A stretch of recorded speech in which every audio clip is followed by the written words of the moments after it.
तो गाइस सब कैसे हो। मैं हूं नो रिटेलर नॉइन चैनल पर आप लोगों को और एक बार स्वागत। तो आज मैं आप लोगों से बात करने वाला हूं एईपीएस में कुछ प्रॉब्लम है, कुछ इंपॉर्टेंट अपडेट है, कुछ मिस्टेक जो है वो जो आप लोगों को बिल्कुल भी नहीं करना है, जिसके बारे में मैं आज आप लोगों को इन्फॉर्म करूंगा।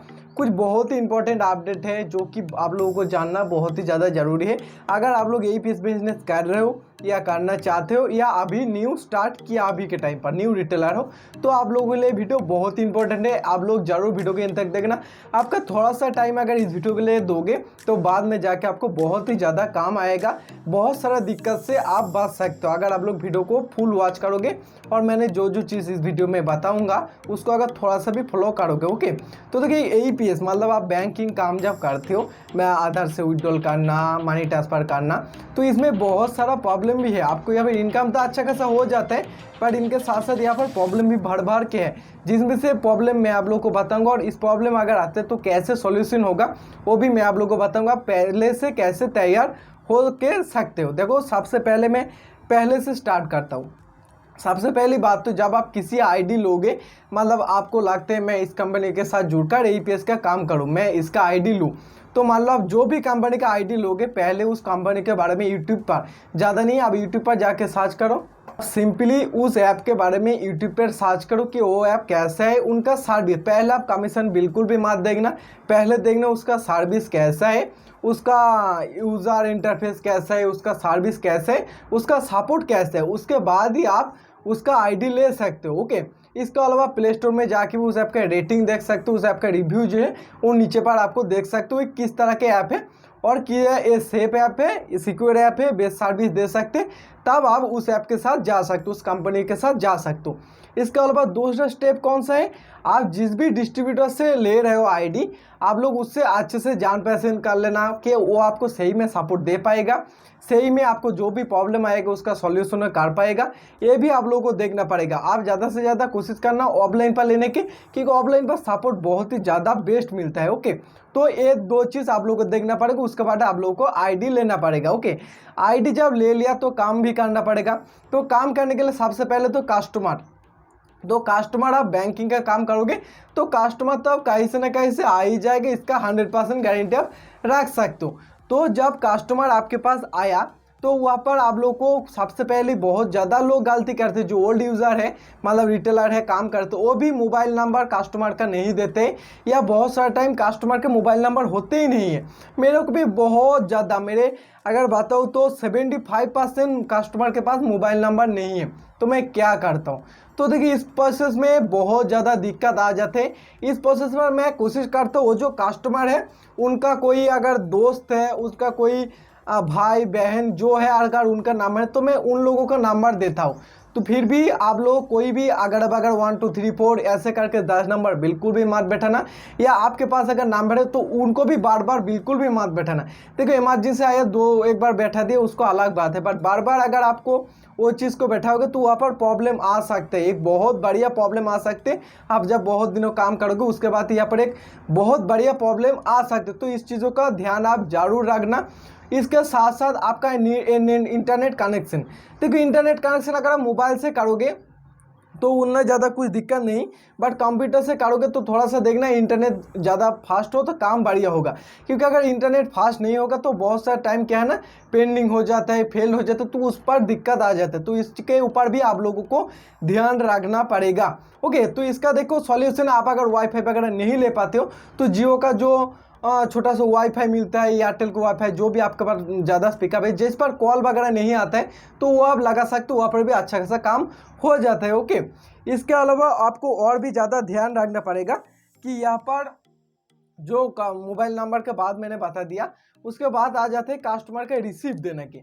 देखो आप अगर चार्ज नहीं लोगे कस्टमर से तो रिसीव देना मुमकिन नहीं होता है। तो उस प्रोसेस पर आप लोगों को जो रिसीव मिलते हैं वो अगर आप अपने कंप्यूटर में काम करें तो एक रिसीप्ट आपके कंप्यूटर पर सेव कर लो, उसके नाम पर, कस्टमर के नाम पर एक रिसीप्ट आप सेव कर लो, और कस्टमर को एक स्क्रीनशॉट या फ़ोन पर कुछ मैसेज वगैरह भेज दो, या स्क्रीनशॉट दे दो, व्हाट्सएप पर भेज दो, कुछ ना कुछ कस्टमर को आप आराम से दिखा दो। ये मेन चीज़ आप लोग कस्टमर को ये चीज़ दिखाना ही पड़ेगा, क्योंकि कस्टमर को ये नहीं पता होगा कि कस्टमर आपके मतलब कस्टमर को ये नहीं पता होगा कि कस्टमर के अकाउंट से आप कितना पैसे विड्रॉल किया है, वो जब तक नहीं देखेगा उसको विश्वास नहीं होगा और दिक्कत बाद में आ सकती है। उसको अगर आप लोग एक बार दिखा दोगे या आपको रिसीप्ट वगैरह दे दोगे तो कस्टमर भी सेटिस्फाइड हो जाएगा, आपको भी कोई दिक्कत नहीं आएगा। और एक रिसिप्ट आप जरूर अपने कंप्यूटर पर सेव कर रखना। मोबाइल से करो तो मोबाइल पर स्क्रीनशॉट रख के रखना, वरना आप पीडीएफ पे कर भी सेव करके जरूर एक चीज़ रखना, क्योंकि आपको भी देखोगे कि एसबीआई वगैरह जो सीएसपी होता है वो लोग देखोगे एक कॉपी खुद के पास रखते हैं, एक कॉपी कस्टमर को दे देते, तो इसमें बहुत ज़्यादा सेफ्टी हो जाते हैं। इसका बाद जो मेन चीज़ है वो है रजिस्टर मेंटेन करना। देखो मैं बहुत दिन 2 साल के एक्सपीरियंस में ये सारे जो चीज़ बता रहा हूँ ये कोई भी ऑफिशियल जगह पर अपडेट नहीं किया गया, ये मेरे 2 साल का एक्सपीरियंस है जो मैं आप लोगों को बता रहा हूँ। जो प्रॉब्लम आता है आया था मेरे पास भी, जो मैं आप लोगों को बताऊंगा, तो बहुत प्रॉब्लम आता है। जो प्रॉब्लम आप लोगों को ना आए इसीलिए मैं आज आप लोग को ये वीडियो कर रहा हूँ। तो आप लोग देख सकते हो, मैं आप लोगों को दिखा देता हूँ। यहाँ पर बहुत सारा कस्टमर को जो है इस तरह का मैं रजिस्टर मेंटेन करता हूँ। ये मेंटेन करना मैंडेटरी है, मतलब एईपीएस का बिजनेस का मेन पार्ट बोल सकते हो जो प्रॉब्लम क्रिएट करते हैं। इस चीज़ को अगर आप लोग नहीं करोगे तो कस्टमर को याद नहीं रहेगा कहाँ से पैसे विड्रॉल किया, और वो आके बता मतलब बहुत कुछ बता सकते कि मैंने आपके पास से पैसे नहीं लिया अगर आप लोग सिग्नेचर वगैरह नहीं करोगे। बट आप कस्टमर का जब रजिस्टर मेंटेन करोगे, कस्टमर का नेम, कौन सा बैंक से विड्रॉल किया, आधार कार्ड का लास्ट 4 डिजिट या फर्स्ट 4 डिजिट, लास्ट 4 डिजिट, इस तरह से लिखना। कभी भी आधार कार्ड का फुल नंबर बिल्कुल भी मतलब कभी भी मत लिखना, कभी भी। ये चीज़ बहुत ही इंपॉर्टेंट है, आप ध्यान से रखना। कभी भी आधार कार्ड का फुल नंबर बिल्कुल मत लिखना, बीच पे कुछ उसको डिलीट कर देना या लास्ट में कुछ डिलीट कर देना, बाकी नंबर लिखना, इस तरह से लिखना। ट्रांजेक्शन आईडी वो लिख लेना, कस्टमर का मोबाइल नंबर वो लिख लेना। उसके बाद लास्ट पर आप कस्टमर का सिग्नेचर ले लेना। देखो बहुत सारा गांव में जो कस्टमर है वो सिग्नेचर नहीं करते तो उनका थंब भी आप लोग ले लेना। ओके, इसमें बहुत ज़्यादा आपका सेफ्टी रह जाते हैं कि बहुत बढ़िया इंपॉर्टेंट चीज़ आप ध्यान से रखना। इसके अलावा आ जाते हैं चार्ज। देखो ये चार्ज आप बैंक पर बहुत ज़्यादा दिक्कत पड़ता है। देखो चार्ज अगर आप लोग लोगे तो कभी भी बैंक से पैसा बिल्कुल विड्रॉल करना। मान लो आप 1000 रुपीज़ पर 10 रुपीज़ चार्ज लेते हो तो 1010 रुपीज़ बैंक से कभी भी विड्रॉल करना बिल्कुल भी मत करना, ये आरबीआई के रूल के खिलाफ होता है। जब भी पैसे विड्रॉल करना 500, 1000, 100, 200, 300 इस तरह का विड्रॉल करना, कभी भी 110, 1010, 2020 इस तरह का पैसा बिल्कुल भी मत विड्रॉल करना। इसमें आपका आईडी जो है ब्लॉक हो सकते हैं और भी बहुत सारा प्रॉब्लम आ सकते हैं, जो कभी भी मत करना। अगर आप चार्ज लेते हो, आपके एरिया में चार्ज चलता है और एक नॉर्मल से चार्ज आप लेते हो तो आप कस्टमर से एक्स्ट्रा चार्ज लेना। आप कस्टमर को 5 रुपये विड्रॉल कर दिया, उसके बाद कस्टमर से एक्स्ट्रा आप 10 रुपीज़ जो आपका चार्ज है वो ले सकते हो। बट ये चार्ज ज़्यादा बिल्कुल भी मान लेना, क्योंकि कस्टमर को दिक्कत होगा तो आपका भी बिजनेस नहीं चलेगा। ओके, तो एक नॉर्मल से चार्ज आप रख सकते हो जो आप कस्टमर से ले सकते हो।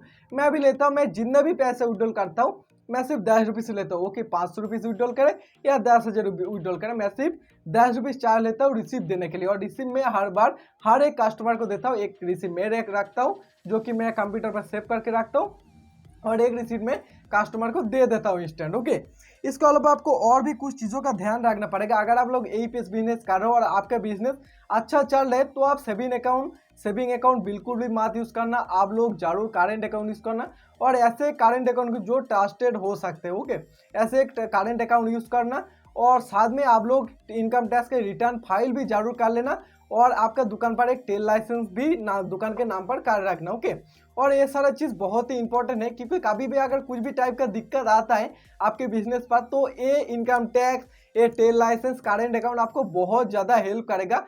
इसके अलावा लोन वगैरह लोगे तो भी आपको बहुत ज़्यादा हेल्प मिल जाता है इस चीज़ों पर। तो अगर आपके बिजनेस सही से चल रहा है, अच्छा चल रहा है, तो आप लोग जरूर ये चीज़ करना। जो लोग छोटे बिजनेस बहुत ही कम अमाउंट का ट्रांजेक्शन करते हो उनके लिए ये टैक्स रिटर्न फाइल करना उतना ज़्यादा मैंडेटरी नहीं है, ये करेंट अकाउंट भी उतना ज़्यादा चाप की नहीं है। बट आप अगर ज़्यादा बिजनेस कर रहे हो, आपका बिजनेस गड़गड़ करके चल रहा है, अरे कहना क्या चाहते हो, तो आप लोग जरूर इस चीज़ को कर लेना।